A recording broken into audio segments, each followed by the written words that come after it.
Hello ladies and gentlemen, welcome back. This is HD Starcraft, and I'm back for Game 3 here between MYI Stardust and Quantic Hyun. Stardust is going to be the red Protoss player in the bottom left-hand corner of the map, Neo Planet S, and his opponent, Quantic Hyun, the blue Zerg player in the top right-hand corner. The series is currently tied up at 1 apiece for both of these players, and this is the quarterfinals, so, you know, a lot of money on the line here in DreamHack Summer. The winner going on to the semifinals, and as I said before, guys, I will be trying to cast as many games as possible from DreamHack Summer, and as well as games that you guys send to me at HDreplays@gmail.com. Send me your best replays, as well as pro replays that you guys might know about. And I'll be trying to cast as much as I can every day.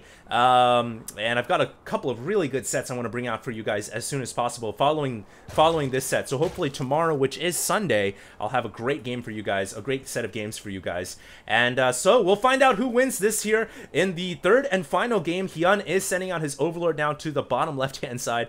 Of course, this is a one-on-one map, so it's pretty easy to know exactly where your opponent spawned because he has to spawn opposite of you, obviously. And this map actually seeing a lot of action lately in the tournament scenes. It's a really cool map, but one thing that I do feel like is a bit of a hindrance if you're Zerg, and if you're really any race looking to get that third expansion really quickly, mostly Zerg, is this one right here is pretty hard to hold. You've got to deal with an attack from the bottom side as well as an attack from the open area here in the middle, which forces can come from the north or from the east.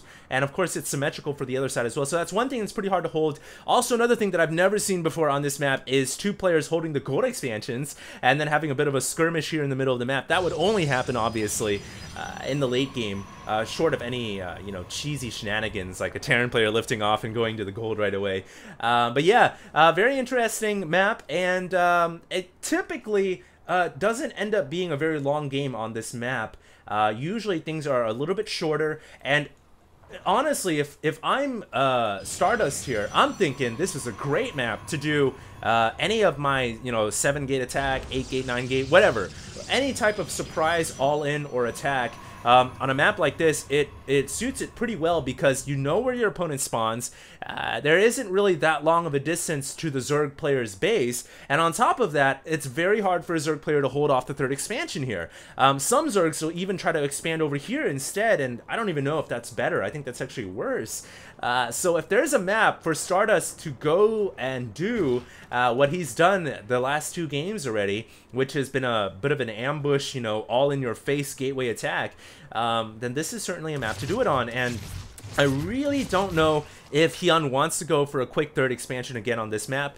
Yeah, he's well-versed against dealing with that all-in on 2 bases, but I would just play it safe rather than sorry, honestly, especially on Neo Planet S.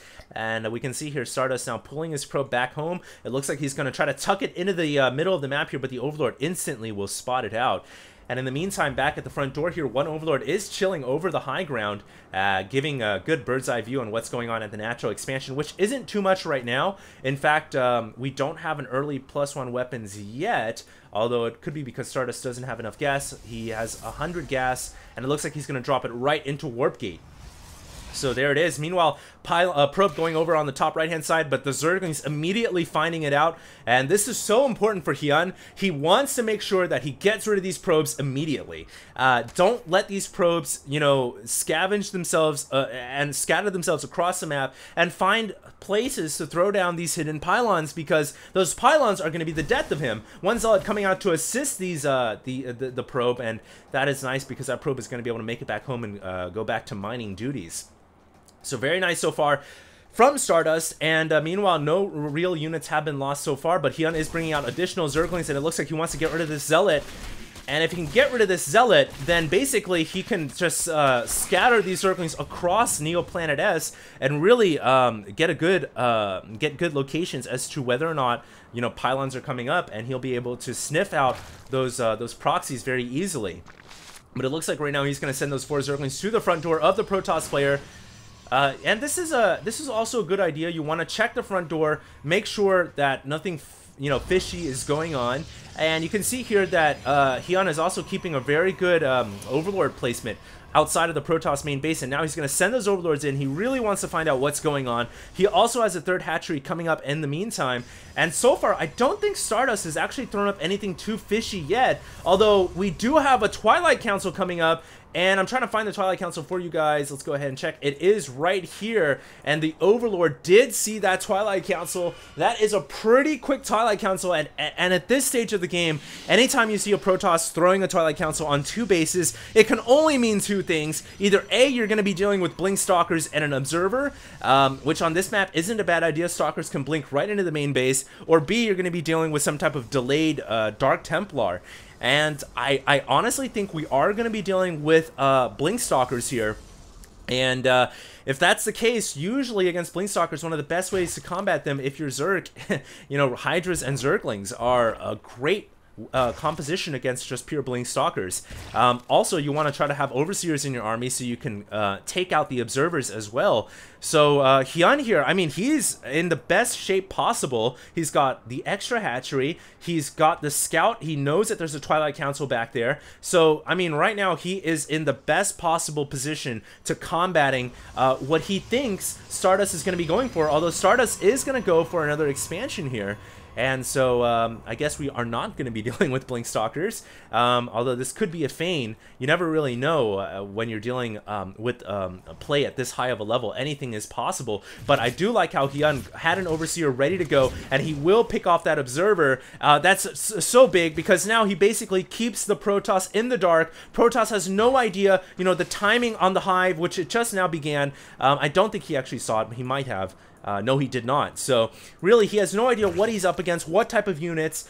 Is it Roach Hydra? Is it Infestor Zergling? Infestor Zergling is also another great way to combating mass Blink Stalkers, by the way. And really, great job so far from Hyun. I think he's definitely got the edge in this game so far. 70 drones, over 53 probes.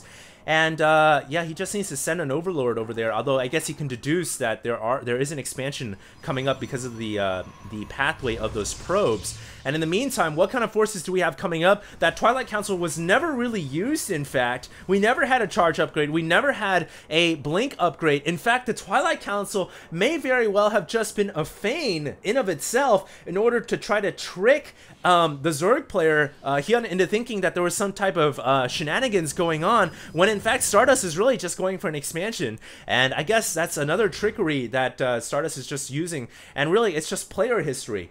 Games 1 and Game 2, Stardust going for a lot of aggression.